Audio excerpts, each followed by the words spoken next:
Senior सहाफ़ी और column निगार आसमा शिराजी ने कहा है कि पंजाब में तहरीक इंसाफ के साथ किसी भी इंतखाबी इत्तेहाद का हिस्सा बनना पीपल्स पार्टी के लिए एक अहम कार्ड साबित हो सकता है जो ताकतवर हलकों को किसी सूरत कबूल न होगा। ताहम पीपल्स पार्टी अभी देखो और इंतजार करो की पॉलिसी इख्तियार किए हुए है। अपनी कॉलम में आसमा शिराजी कहती हैं कि इलेक्टेबल्स, जिनको उर्फ आम में लोटा और शाइस्ता जबान में मौका परस्त कहा जाता है, एक खास तरकीब के हामिल होते हैं।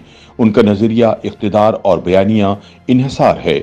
यही वो खास तरकीब है कि जो हर सियासी जमात अपनी इंतखाबी हिकमत अमली का हिस्सा बनाना चाहती है और इख्तिदार के हुसूल का पहला मरहला यही लोटे करार पाते हैं। इंतखाबात से कबल ही आने वाली हुकूमत का अंदाजा इन हमेशा जीतने वालों की तहरीक से मालूम किया जा सकता है। यूं समझिए कि ये वो नकीब हैं जिनके पैरों के निशान इख्तिदार का पता देते हैं।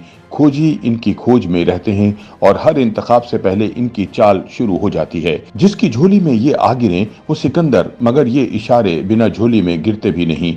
आसमा शिराजी लिखती हैं कि पाकिस्तान में सियासत अब बाकायदा एक साइंस बन चुकी है और इससे ज्यादा हिसाब सियासी अलजबरा में एक ही मश्क है जो बार बार होती चली आ रही है, जमा तफरीक और इस पर हावी अलजबरा। ये मश्क कल भी जारी थी और आज भी जारी है। इंतखाबात की जमा तफरीक कतई तौर पर एक मुख्तलिफ साइंस है। मकबूलियत इसका पैमाना नहीं मगर कबूलियत इसकी आजमाइश जरूर है। पाकिस्तान की सियासत में बेहद मकबूल अलजबरा इलेक्टेबल्स हैं जो हवाओं के रुख के मुवाफिक चलते हैं और सिर्फ मुफाहमत के नजरिए पर यकीन रखते हैं। बलूचिस्तान में 2013 में नून लीग का हिस्सा बनने वाले इलेक्टेबल्स 2018 के इंतखाबात से कबल ही पीपल्स पार्टी की मदद से नून लीग से अलग हुए, जबकि 18 के इंतखाबात में पीपल्स पार्टी के बजाय तहरीक इंसाफ के हिस्से आए। जुनूबी पंजाब के मारूफ इलेक्टेबल्स को भी तहरीक इंसाफ के हवाले कर दिया गया। बलूचिस्तान शुरू से ही मुख्तदरा हलकों की इंतखाबी जन्नत है, जबकि तासुर है कि इस जन्नत का टिकट भी ताकतवर हलकों से ही मिलता है। इस बार भी बलूचिस्तान से दर्जन भर इलेक्टेबल्स नून लीग का हिस्सा बनने को तैयार हैं, जबकि सिंध में ऐसी ही चाइना कटिंग का आगाज हो चुका है। पीपल्स पार्टी मुखालिफ महाज की बुनियाद रख दी गई है। बज़ाहिर कोशिश है कि सिंध में पीपल्स पार्टी को पहले से कम निशस्तें हासिल हों और एक मजबूत अपोजिशन भी सिंध में दस्तयाब रहे। अब इस करम की वजह महज नून लीग को कामयाब करना है या पीपल्स पार्टी की सिंध में वाज़ा अक्सरियत को तोड़ना, इस बारे खदोखाल ताहाल गैर वाज़ेह हैं। आसमा शिराजी का कहना है कि सूरत हाल को भांपते हुए पीपल्स पार्टी के शरीक चेयरमैन आसिफ अली जरदारी न सिर्फ खामोश हैं बल्कि उनकी खामोशी एक पैगाम बनती जा रही है। इस खामोशी की एक जबान भी है और शायद कीमत भी।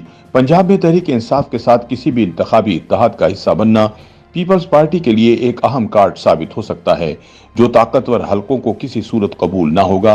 ताहम पीपल्स पार्टी अभी देखो और इंतजार करो की पॉलिसी इख्तियार किए हुए है। आसमा शिराजी का कहना है कि नून लीग आंख का तारा है और चांद अपने महवर से हटकर तारे के गिर्द घूम रहा है। ताकत के इस महवर में जरूरत सबसे बड़ी इजाद है। नून लीग ने फिलहाल सियासत में नजरिया जरूरत को ही ढाल बना रखा है। यही वजह है कि बलूचिस्तान के इलेक्टेबल से इब्तिदा हो रही है। पंजाब की सियासी मजबूरियों के बाइस रिवायती इलेक्टेबल से मुंह मोड़ा गया जो अब इस्तेहकाम पाकिस्तान का हिस्सा है। ताहम जिन हलकों में इलेक्टेबल्स मजबूत हैं वहां अब भी उसी नजरिया जरूरत से काम लिया जाएगा जिससे माजी में तहरीक इंसाफ ने फायदा उठाया था और फिर एक सफे की वो हुकूमत तश्कील दी थी जो बमुश्किल 3.5 वर्ष चली। दूसरी जानिब नून लीग तहरीक इंसाफ के तितर बितर होने और इमरान खान के सियासत से गायब होने का फायदा उठाना चाहती है। ऐसे में क्या तहरीक इंसाफ के लिए इंतखाबी खिलाड़ी, हल्के की सियासत में सरगर्म कारकुनों, इंतखाब के दिनों वसाइल, यहाँ तक के पोलिंग एजेंट जैसे लवाजमात दस्तयाब होंगे?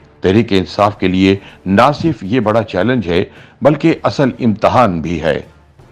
YouTube पर गूगली न्यूज देखने के लिए youtube.com की सर्च बार में गूगली न्यूज टीवी टाइप करें। गूगली न्यूज के पेज पर सुर्ख रंग के सब्सक्रिप्शन वाले बटन पर क्लिक करना ना भूलिए। YouTube पेज पर अपलोड होने वाली वीडियो से बाखबर रहने के लिए बेल आइकन पर क्लिक कीजिए। आपको हर नई वीडियो के बारे में नोटिफिकेशन मौसूल हो जाएगा।